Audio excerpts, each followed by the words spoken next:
बिस्मिल्लाहिर्रहमानिर्रहीम। ये हमारी इन्वायरमेंटल केमिस्ट्री की वीडियो है एमसीक्यूज़ की।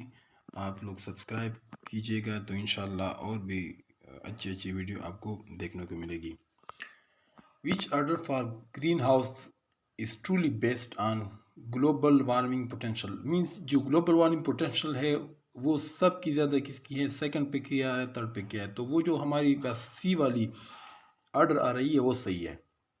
सबसे ज़्यादा क्लोरोफ्लोरोकार्बन्स की होती है, उसके बाद नाइट्रस ऑक्साइड की, उसके बाद मीथेन की, उसके बाद CH4 की CO2 की होती है। Which of the following pollutant can not be degraded by natural process. अब नेचुरल प्रोसेस पे जो पोल्यूटेंट डिग्रेड होते हैं वो हमें पता है वो ऑर्गेनिक होते हैं, ऑर्गेनिक इन नेचर होते हैं। ये जो DDT है ये ऑर्गेनिक इन नेचर है बिल्कुल। डाईक्लोरो डाईफिनाइल ट्राईक्लोरोईथेन ये ऑर्गेनिक इन नेचर है। लेकिन ऑर्गेनिक तो प्लास्टिक भी ऑर्गेनिक इन नेचर होते हैं ना, वो भी डिग्रेड नहीं होती। पॉलीथीन जो है वो ऑर्गेनिक इन नेचर है लेकिन डिग्रेड नहीं होती। अब ये तो नहीं होता कि सारे ऑर्गेनिक वो होते हैं, लेकिन प्लांट्स वगैरह ये ऑर्गेनिक इन नेचर होते हैं और डिग्रेड होता है। तो ये सब के सब हेवी मेटल है या न्यूक्लियर वेस्ट है, ये इसकी डिग्रेडेशन नहीं होती नेचुरल प्रोसेस में। हाँ, हम केमिकल इसकी कर सकते हैं। The prescribe upper limit concentration of lead in drinking water is about, ये 50 पार्ट्स पर बिलियन है। ये हर केमिकल की डिफरेंट होती है, जिसकी कम हो मतलब कम जितनी ज़्यादा कम हो वो इतना ज़्यादा टॉक्सिक होता है। लेकिन ये सिर्फ इस पे डिपेंड नहीं करता, अमाउंट पे डिपेंड नहीं करता, ये एक्सपोजर टाइम पे भी डिपेंड करता है। अमाउंट कम भी हो, एक्सपोजर टाइम ज़्यादा हो जाए तो भी मसला क्रिएट करता है। What is the range of pH of acid rain? Acid rain की जो pH होती है वो लेस देन 5.6 होती है। वैसे भी जो रेन होती है उसकी pH एसिडिक होती है। क्यों वो एसिडिक रेंज में आता है? क्योंकि ऊपर जो होते हैं वो नॉन मेटल ऑक्साइड होते हैं, और non metal oxide acidic in nature होते हैं। जो ज़मीन का पानी होता है वो बेसिक इन नेचर होता है, उसकी जो pH है वो बेसिक लेवल में आती है। क्यों? क्योंकि वहाँ पे मेटल ऑक्साइड होते हैं और metal oxide basic in nature होते हैं। Which of the following statement is incorrect? कौन सा इनकरेक्ट है? तो Taj Mahal is affected by hydrocarbon, hydrocarbon इसको इफेक्ट नहीं कर रहे हैं, ठीक है। हाइड्रोकार्बन इसको इफेक्ट नहीं कर रहे हैं। इफेक्ट इसको कौन कर रहा है? एसिड रेन इसको इफेक्ट कर रहा है, जो सल्फर ऑक्साइड और नाइट्रोजन ऑक्साइड वगैरह इसमें होते हैं। Due to acid rain micro organism are affected, बिल्कुल इफेक्ट होते हैं। Large amount of acid rain decrease soil fertility, बिल्कुल। अगर सेल वैसे जो हमारे पास फर्टिलाइजर होते हैं वो मोस्टली एसिडिक होते हैं, लेकिन एक ख़ास हद तक हमें एसिडिटी चाहिए होती है ना। अगर एसिड रेन बहुत ज़्यादा हो जाए, एसिडिटी बहुत ज़्यादा हो जाए तो भी हमारे प्लांट की जो क्रॉप यील्ड है वो कम हो जाएगी। तो मतलब इसको इफेक्ट करता है फर्टिलिटी को। विच of the following is used in aerosol? Aerosol में असल में एरोसोल क्या होता है? हमें पता है कोलाइड सोल्यूशन जो होते हैं ना वो दो तरह के होते हैं, एक सोल होता है, एक जेल होता है। तो वो ये सोल वहाँ से आया है। ये क्या है? एरोसोल मीन्स लिक्विड ड्रॉपलेट होते हैं या सॉलिड ड्रॉपलेट, सॉलिड पार्टिकल होते हैं इन एयर। ये एक मतलब कोलाइड होता है, ठीक है। तो एरोसोल में मीन्स कि जो अब यहाँ पे क्लोरोफ्लोरोकार्बन जो है वो एज अ प्रोपेलेंट काम करेगा, वो एज अ गैस काम करेगा। उसमें जो स्प्रे हम यूज़ कर रहे होते हैं, जैसे हमारे घरों में स्प्रे हम यूज़ कर रहे होते हैं, उसमें मतलब एक गैस होता है ना, साथ में कोई लिक्विड हम मतलब जरासीम कुछ वगैरह डाल लेते हैं, पहले से पैक होता है उसमें। तो वो जो हम करते हैं उसमें जो प्रोपेलेंट होता है, मतलब वो जो आप पहुँचाते हैं, वो चस्ट जो करते हैं ना, वही गैस, वो एरोसोल मतलब उसमें यही क्लोरोफ्लोरोकार्बन इस्तेमाल होता है, ठीक है। क्लासिकल स्मोक अकर इन, स्मोक दो तरह का होता है, एक होता है क्लासिकल, एक होता है फोटोकेमिकल। क्लासिकल जो होता है वो सल्फर ऑक्साइड उसमें होते हैं, मतलब रिड्यूसिंग होता है। जो फोटोकेमिकल स्मोक होता है वो उसमें नाइट्रोजन के ऑक्साइड होते हैं, और वो क्या होता है? ऑक्सीडाइजिंग होता है। तो जो क्लासिकल स्मोक होता है वो कूल्ड ह्यूमिड क्लाइमेट में बनता है। जो हमारे पास ये जो धुंध वगैरह होता है सुबह हम दिखते हैं, ये क्लासिकल स्मोक होता है। और जो हेज़ वगैरह बनती है या फर्स्ट कर सनी डे होता है ना, उसमें फिर जो फर्स्ट कर लंदन स्मोक हो गया या कभी कभी लाहौर में आ जाता है, जो बड़ी बड़ी बिग सिटीज़ होती हैं उसमें फिर फैक्ट्री वगैरह की वजह से आ जाता है। दिन को भी मतलब सनी डे में और वार्म इन्वायरमेंट में वो हो जाता है, तो फिर फूड केमिकल स्मोक होता है। उसको वार्म इन्वायरमेंट चाहिए होता है, उसको मतलब हीट चाहिए होता है। Which of the following metal will pollute water? तो जो सोडियम है या पोटाशियम है वो तो वैसे हमारी बॉडी की भी ज़रूरत होती है पोटाशियम की, और ये पानी में होते हैं। लेकिन जो कैडमियम है हैवी मेटल है, ये कैंसर काज करते हैं, ये पोल्यूटेंट है, ठीक है। इसके बाद which of the following technique is use to control water pollution, कौन सा टेक्निक है जो वाटर पोल्यूशन के लिए इस्तेमाल हो सकता है। ये सब के सब वाटर पोल्यूशन के लिए इस्तेमाल हो सकते हैं। इसके अलावा यूवी रेडिएशन हो सकता है, और भी प्रोसेस हो सकते हैं। जो एब्जॉर्प्शन है वो ऐसा होता है ना कि कोई सॉलिड हम डाल लेते हैं, क्या करते हैं, कोई सॉलिड हम डाल लेते हैं इसमें, जो हमारे पास पोल्यूटेड वाटर होता है, तो जैसे चारकोल वगैरह है, ये हम डाल लेते हैं। अब जो हमारे पास पार्टिकल होते हैं, कंटिमिनेटेड पार्टिकल, वो क्या क्या हो जाते हैं, उस वहाँ पे एड्जॉर्ब हो जाते हैं, फिजिकल एड्जॉर्प्शन हो जाती है, या फर्स्ट करिए केमिकल भी हो जाती है कभी कभी। तो ये जो फिर वो सारे हम वहाँ से निकाल लेते हैं, तो साफ पानी बाहर रह जाता है। इसके बाद आयन एक्सचेंज, ये केमिकल प्रोसेस है। इसमें ये होता है कि रिवर्सेबल प्रोसेस के थ्रू, जैसे हमारे पास कॉमन आयन इफेक्ट और ये जो हो जाता है होता है ना, तो बिल्कुल सेम एक रिवर्सेबल प्रोसेस के थ्रू, एक रिवर्सेबल प्रोसेस होता है, इसमें केमिकल प्रोसेस होता है, और इसके थ्रू हम क्या करते हैं, ये जो कंटेमिनेशन होती है, कंटेमिनेटेड पार्टिकल होते हैं, आयन्स होते हैं, वो रिमूव करते हैं। ये ऐसा होता है ना, इसमें रेजिन यूज होते हैं, ठीक है। रेजिन ये होता है जो नेचुरल रेजिन है हमारे पास, वो जो गोंद होता है ना प्लांट से निकलता है, प्लांट को हम जख्मी करते हैं, उससे निकलता है, ये नेचुरल रेजिन है, ठीक है। और एक होता है ये जो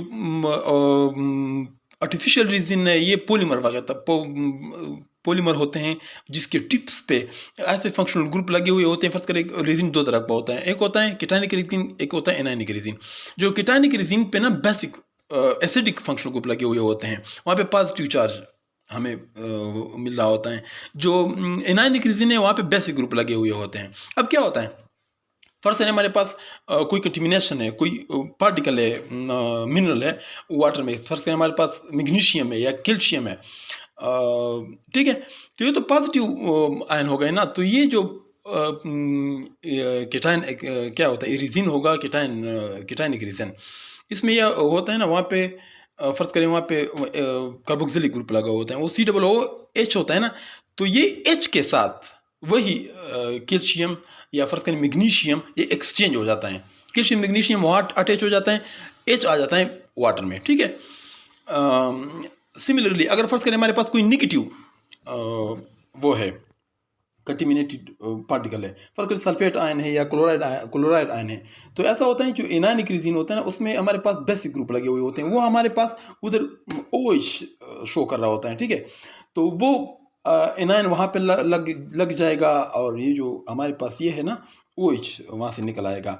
तो ये H और OH मिलकर पानी बनाएगा। तो और ये जो कंटेमिनेशन है वो रेजिन के साथ, रेजिन हम बाहर फिर निकाल लेते हैं, तो साफ हो जाएगा। रिवर्स ऑस्मोसिस जैसे नाम शो कर रहा होता है, रिवर्स ऑस्मोसिस होता है। पहले ऑस्मोसिस क्या होता है, ये क्या होता है, मूवमेंट ऑफ समथिंग या सॉलिड पार्टिकल या कुछ भी पार्टिकल हो, तो सेमी परमेएबल मेम्ब्रेन। अब रिवर्स ऑस्मोसिस ये होता है ना, ये जो ऑस्मोसिस में होता है, ये हाई ग्रेडियंट से हाई ऑस्मोटिक, हाई मतलब सॉल्यूट कंसंट्रेशन से लोअर की तरफ होता है। लेकिन जो रिवर्स ऑस्मोसिस ये होता है कि लोअर से फिर हायर की तरफ आ जाता है। वो हम ऐसे करते हैं कि हम ऑस्मोटिक प्रेशर बढ़ा देते हैं पानी के ना। फर्ज करें हमारे पास पानी है, तो हम इसमें ऐसे कर लेते हैं कि इसमें एक सोल्यूशन डाल लेते हैं, ठीक है। वो कंसंट्रेटेड सोल्यूशन होता है थ्रू सेमी परमेएबल मेम्ब्रेन। अब ये क्या हो जाता है कि हम जो वाटर पे ना प्रेशर बढ़ा देते हैं, तो ऑस्मोटिक प्रेशर बढ़ जाएगा, तो वो जो कंटेमिनेटेड पार्टिकल होंगे यही कंसंट्रेटेड सोल्यूशन में आ जाएगा, ठीक है। रिवर्स ऑस्मोसिस हो जाएगा। अगर फर्स्ट करें ऑस्मोसिस होता है सिंपल ऑस्मोसिस, तो जो कंसंट्रेटेड सोल्यूशन है वहाँ से जाते पार्टिकल ना, लेकिन ये क्या हो जाता है, बिल्कुल उल्ट हो जाता है, अपोजिट हो जाता है। तो इस वजह से हम इसको रिवर्स ऑस्मोसिस भी कहते हैं, और इसके जरिए पानी साफ किया जाता है, ठीक है। जो हम प्रेशर बढ़ाएंगे, प्रेशर डालेंगे वाटर पे, तो वहाँ पे जो कंटेमिनेटेड पार्टिकल होंगे वह कंसंट्रेटेड सोल्यूशन में हमारे पास आ जाएंगे। The lowest region that extend up to the height of 10 to 15 km from sea level, इसका ये ट्रोपोस्फीयर होता है, उसके बाद स्ट्रेटोस्फीयर, मेसोस्फीयर और thermosphere. Which of the following pollutants are present in troposphere, क्या प्रेजेंट होंगे, स्मोक का किससे बनता है, फॉग प्लस स्मोक, इससे बनता है स्मोक। ऑक्साइड ऑफ सल्फर, बिल्कुल ये दोनों इस रीजन में होंगे। मेटल ऑक्साइड जमीन में होते हैं, वी नो दैट, क्योंकि वो आयनिक होते हैं, आयनिक और सॉलिड फॉर्म में होते हैं। गैस फॉर्म में नहीं होते। Which is not a green gas, green gas में कौन सा नहीं है। H2O का हम देखें वाटर वेपर, वाटर वेपर जो ग्रीन हाउस होता है ना वो CO2 और ये सारी चीज़ें मिल के बनाते हैं, ठीक है। वाटर वेपर भी उसमें वो एक शीट टाइप, जैसे हमारे पास ग्रीन हाउस होता है यूनिवर्सिटीज़ वगैरह में ग्लास से बनाए हुए होते हैं, या फर्ज करिए हम हमारे एरियाज़ में जो प्लास्टिक के नीचे लोग कास्ट करते हैं चीज़ें, तो वो ग्रीन हाउस क्रिएट करते हैं ना। तो O2 ऐसी है जो ग्रीन हाउस गैस नहीं है।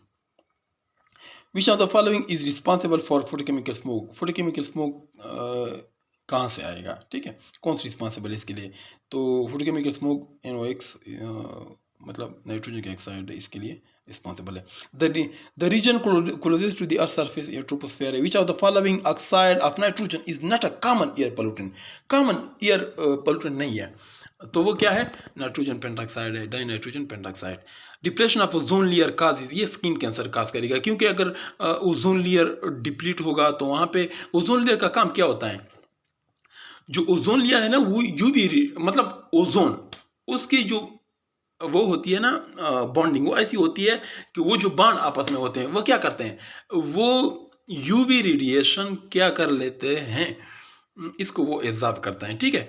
अब अगर ये ओजोन ना हो तो वो यूवी रेडिएशन डायरेक्ट आएंगे, हाई एनर्जेटिक रेज इंसान के जिस्म में पड़ेंगे तो क्या करेगा, कैंसर काज करेगा। Oxide of sulphur in nitrogen are important pollutant of air, बिल्कुल ये ईयर के पोल्यूटेंट होते हैं, वाटर के भी ये सब हो सकते हैं बिल्कुल। लेकिन अगर इंपॉर्टेंट का लफ्ज़ यहाँ पे यूज़ हुआ है ना तो मीन ये मेजरली तो ये ईयर को ही पोल्यूट करता है, वरना तो ये वाटर को इनडायरेक्टली पोल्यूट कर रहा होता है, क्योंकि इसकी वजह से एसिड रेन होता है, एसिड रेन की वजह से वाटर पोल्यूट हो जाता है। लेकिन ये वो ट्रिक होता है MCQ के कि हम सारे MCQ पढ़ें फिर देखें कि सबसे ज़्यादा सही कौन सा है।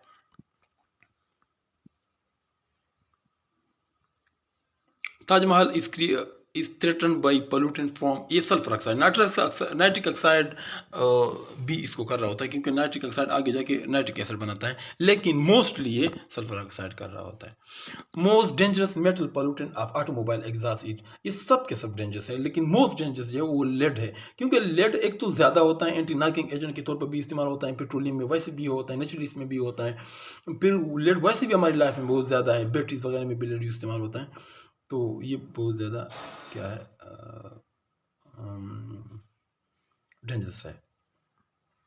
इसके बाद COD stand for chemical oxygen demand, एक होता है COD, एक होता है BOD होता है बायोलॉजिकल ऑक्सीजन डिमांड। ये होता है बायोलॉजिकल ऑक्सीजन डिमांड, ये होता है ना कि कोई पोल या कोई मतलब एक वाटर का टैंक हम ले लेते हैं, उसमें हम ऑक्सीजन को पास कर रहे होते हैं, ठीक है, फॉर 5 डेज या उसके लिए फिर ड्यूरेशन ज़्यादा चाहिए होता है, उसके लिए जो ड्यूरेशन है स्टैंडर्ड टाइम वो 5 डेज है।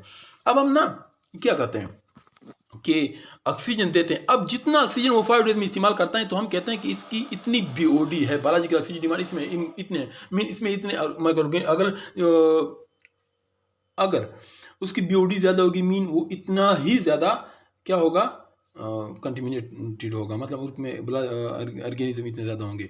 COD क्या होता है वो विद इन 1 आवर वगैरह हम मालूम कर सकते हैं, उसमें हम कोई केमिकल डालते हैं जो एटॉमिक ऑक्सीजन हमारे पास क्रिएट कर रहा होता है, एटॉमिक ऑक्सीजन या ऑक्सीजन मॉलिक्यूल, ठीक है, फिर वो ऑक्सीडेशन करता है वहाँ पे चीज़ों की, तो उससे फिर हम मालूम करते हैं कि जितना ऑक्सीजन वहाँ पे कंज्यूम होता है ना उन वाटर में, तो हम कहते हैं कि वो इतना जितना ज़्यादा ऑक्सीजन कंज्यूम होता है तो हम कहते हैं वो इतना ज़्यादा पोल्यूटेड है। और ये जो COD है ये हमेशा BOD से ज़्यादा होगा, क्योंकि वहाँ पे सिर्फ माइक्रो ऑर्गेनिज्म वो ऑक्सीजन इस्तेमाल करते हैं, यहाँ पे तो और इनऑर्गेनिक वगैरह चीज़ों में भी ये यूज़ होगा, तो ये हमेशा BOD से ज़्यादा होगा। Which of the following will be affected by smoke, smoke किस चीज़ को इफेक्ट कर रहा होगा, रबड़ को भी कर रहा होगा, बिल्डिंग सबको करता है, और कर्विंग को भी करता है, कर्विंग जो नक्श निगार और ये चीज़ें पत्थर पे बनाते हैं ना तो उसको इफेक्ट करता है। The main component of acid rain in the atmosphere, और कौन सा कंपोनेंट जो है वो एसिड रेन कंपोनेंट है, oxide of sulphur and nitrogen. यहाँ पे देखिए ऑक्साइड ऑफ कार्बन भी है, वो भी, इवन फास्फोरस भी है, फास्फोरिक एसिड बनता है उनसे, या ऑक्साइड ऑफ कार्बन है वो कार्बोनिक एसिड बनता है, लेकिन वो माइनर लेवल पे है। मोस्टली जो कंट्रीब्यूशन है इसमें वो सल्फर और नाइट्रोजन का है। One free radical of chlorine can destroy molecules of ozone. ये मोर देन 1 लाख करते हैं, यहाँ पे तो 1000 लिखा है, मोर देन 1 लाख करते हैं, ठीक है। और ये क्या करते हैं, एक चेन रिएक्शन स्टार्ट करते हैं। ऐसा होता है ना कि फर्स्ट करें एक रेडिकल ओजोन से मिल गया, तो वहाँ पे O2 बनता है, वहाँ से क्या बन जाएगा, ClO2 बन जाएगा ना, और आगे क्या बन जाएगा, वो वहाँ पे O का, ऑक्सीजन का एक रेडिकल बन जाएगा, फिर वो किसी और से रिएक्ट करेगा और ये एक रिएक्शन स्टार्ट हो जाता है। हर स्टेप में एक एक मतलब हमारे पास ये आ रहा होता है, रेडिकल बन रहा होता है, तो ये एक चेन सा रिएक्शन स्टार्ट करता है। तो ये मीन मोर देन लाइक वो कर सकता है, इसको डिस्ट्रॉय कर सकता है। विच ऑफ द फॉलोइंग, इसलिए तो क्लोरोफ्लोरोकार्बन ज़्यादा खतरनाक है क्योंकि उसमें क्लोरीन होता है। Which of the following is responsible for green house effect. Green house effect कौन रिस्पॉन्सिबल, ये ग्लास रूफ ये होता है ना, यहाँ पे ऊपर से तो नीचे आ जाते हैं ग्लास रूफ अगर हम लगा लेते हैं, लेकिन नीचे से फिर ये ज़मीन पे पड़ जाती है, वहाँ ज़मीन को कुछ एनर्जी देती है, उनके नीचे प्लांट होते हैं उनको कुछ एनर्जी दे रही होती है। अब जब वापस जाते हैं ना, फिर इसकी वेवलेंथ ज़्यादा हो जाती है, या फर्ज करें उसकी वेवलेंथ इस रेंज में आ जाती है कि वो फिर प्लास्टिक से या ग्लास रूफ से पास नहीं हो सकती है, इसकी एनर्जी कम हो जाती है, तो ये जो हीट है वो इधर ही रह जाता है, ठीक है। तो इसलिए ये जो प्लास्टिक हम लगा लेते हैं पौधों पे, या यूनिवर्सिटीज़ में जो ग्लास के वो बना प्लास्टिक वगैरह के जो उन्होंने बनाए हुए होते हैं ग्रीन हाउस, तो ये ऐसा काम करता है। दूसरा एल्यूमिनियम शीट, मेटालिक रूफ वगैरह, ये इनसे तो पास भी नहीं होगा, जब इनसे पास नहीं होगा तो वो कैसे करेगा, इनसे रेडिएशन का पास नहीं होते। Which of the following industry produce the waste of animal protein. Animal protein यकीन लेदर इंडस्ट्री से, ये क्या होगा, लेदर इंडस्ट्री क्या है, एनिमल प्रोटीन वहाँ से हमारे पास आ जाएगा। The source of chlorofluorocarbon pollution, या हर जेट एयरक्राफ्ट से आता है, रेफ्रिजरेटर से, फायर एक्सटिंग्विशर से आता है, all of the. Fire extinguisher से ये जो वो होती है ना आग बुझाने वाली, वहाँ पे तो CO2 यूज़ हो रहा होता है ना, तो वहाँ पे जब CO2 यूज़ हो रहा होता है तो इसका क्या काम है, क्लोरोफ्लोरोकार्बन का, ये इज़ अ प्रोपेनेंट इस्तेमाल होते हैं। ये इज़ अ गैस, मतलब CO2 तो कौन पहुँचाएगा ना वहाँ पे जहाँ पे आग हो, तो फिर वो जो वहाँ तक पहुँचाने का काम है ये वो क्लोरोफ्लोरोकार्बन करते हैं, ठीक है। अब जो यहाँ पे एक सवाल बनता है कि CO2 क्यों यूज़ होता है, या क्या वजह है कि ये फायर एक्सटिंग्विशर यूज़ होता है, वो हम किसी आग पे डालें तो वहाँ पे आग बुझ जाती है। वो ये होता है ना कि CO2 इसकी जो वेट है वो मोर देन ऑक्सीजन है, ठीक है। अब ये आ जाता है, हम गैस डालेंगे CO2 किसी चीज़ पे, आग जल रही होती है, तो वो जो एक ऊपर सा लेयर बना लेता है, मतलब वो उसका वेट ज़्यादा है ना, तो वो एक लेयर टाइप इस पे आ जाएगा आग पे। अब क्या होगा, अब जो ऑक्सीजन है, ऑक्सीजन का वेट तो कम है, वो ऊपर होगा, वो तो अब इस CO2 से पास तो नहीं होगा ना, तो अंदर जितना CO2 है वो तो यूज़ हो जाएगा, आगे उनको ऑक्सीजन नहीं मिल रही होगी, तो वो आग खुद ब खुद बुझ जाएगा। CO2 आग ऐसे बुझाता है, ऐसा नहीं वो खुद से बुझाता है, वो ऑक्सीजन का जो वे है टू मतलब जो आग तक पहुंचने का रास्ता है वो रोक लेता है, तो इस वजह से वो आग बुझा देता है। In the coming years, skin related disorder will be more common due to, किस वजह से स्किन रिलेटेड ज़्यादा होंगे, क्योंकि ओजोन डिप्लेशन की वजह से ज़्यादा UV आएंगे तो ज़्यादा बीमारियाँ फैलेगी। Which of the following is are gaseous pollutants.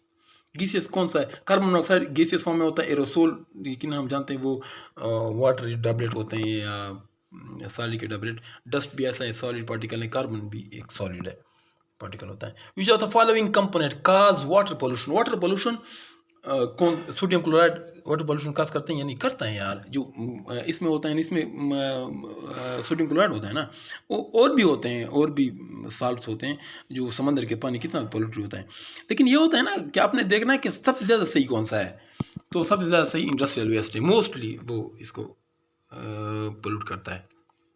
The major cause of air pollution in big cities, ये कौन सी है,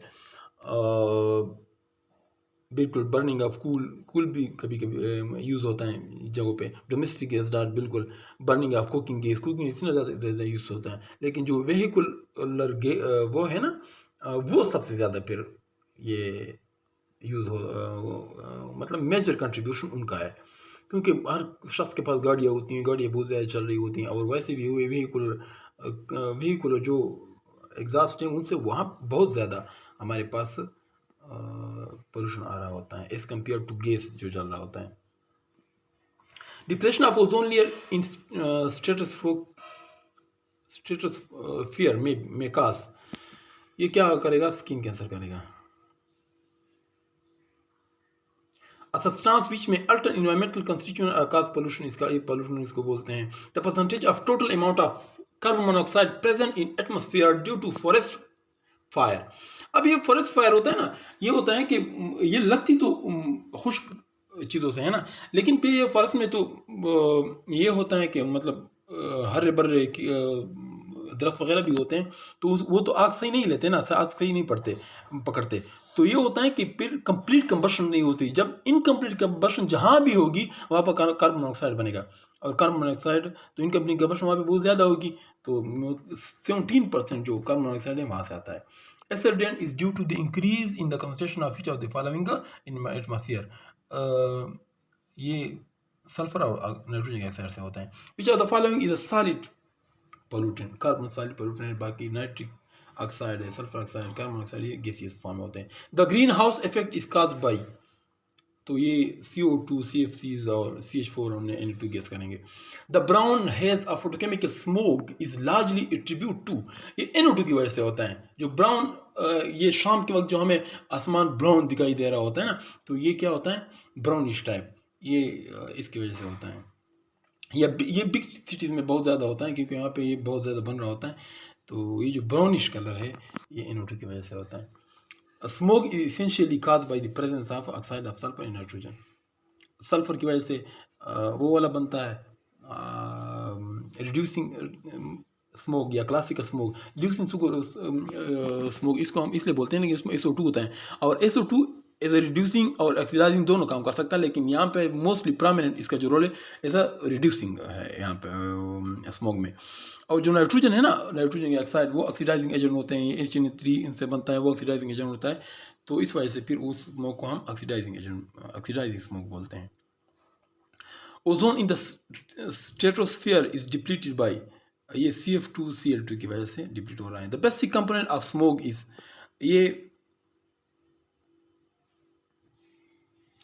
ये peroxyacetyl nitrate, peroxybenzoyl nitrate, ozone, all of these, ये स्मोक में सब के सब होती हैं। ये फोटोकेमिकल स्मोक में होते हैं, और ये होता है ना ये जो पर ऑक्सी एसिटाइल नाइट्रेट या पर ऑक्सी बेंजाइल नाइट्रेट, ये सेकेंडरी पोल्यूशन इसको बोलते हैं। यही हमारे पास जो NO2 वगैरह है, नाइट्रोजन की ऑक्साइड है ना, ये फिर ऑर्गेनिक हाइड्रोकार्बन से मिलके फिर ये और ये हीट वगैरह में ये सब मिलके रिएक्शन करके ना सेकेंडरी पोल्यूशन बना देते हैं। तो ये इसका बेसिक कंपोनेंट है फोटोकेमिकल स्मोक का। Spraying of DDT on crops cause pollution of, ये साइल और वाटर दोनों को पोल्यूट करेंगे, क्योंकि साइल पे पड़ा रहेगा, ये लॉन्ग लास्टिंग है, इसकी हाफ लाइफ बहुत ज़्यादा है, तो साइल को भी करेगा और वाटर को ऐसा करेगा कि अगर पौधों को हम पानी दें और इससे फिर ये ड्रेनेज में आ जाए ना, फर्स्ट करें एक नहर वगैरह में आ जाए, तो ये नहर पानी में भी आ जाएगा। Regular use of which of the following fertiliser increase the acidity of soil, तो एसिडिटी ऑफ साइल है मोस्टली जो वो होती है यूरिया वगैरह, ये सारा कुछ वो होते हैं एसिडिक होते हैं, क्योंकि वैसे भी तो ज़मीन बेसिक होती है ना, तो लेकिन जो सबसे ज़्यादा एसिडिटी इंक्रीज करती है वो अमोनियम सल्फेट है। अमोनियम ऐसा करता है कि अमोनियम होता है वो नाइट्रिफिकेशन के ज़रिए वो क्या हो जाता है, नाइट्रेट बन जाता है और हमें H पॉजिटिव देता है, तो ये सबसे ज़्यादा सेल की एसिडिटी बढ़ा देता है। तो ये हमारे पास ये हमारे आज की MCQ है। इंशाल्लाह आप लोग सब्सक्राइब कीजिएगा, तो इंशाल्लाह आपको और भी अच्छी वीडियो मिलती रहेगी। थैंक यू, शुक्रिया, अस्सलाम वालेकुम।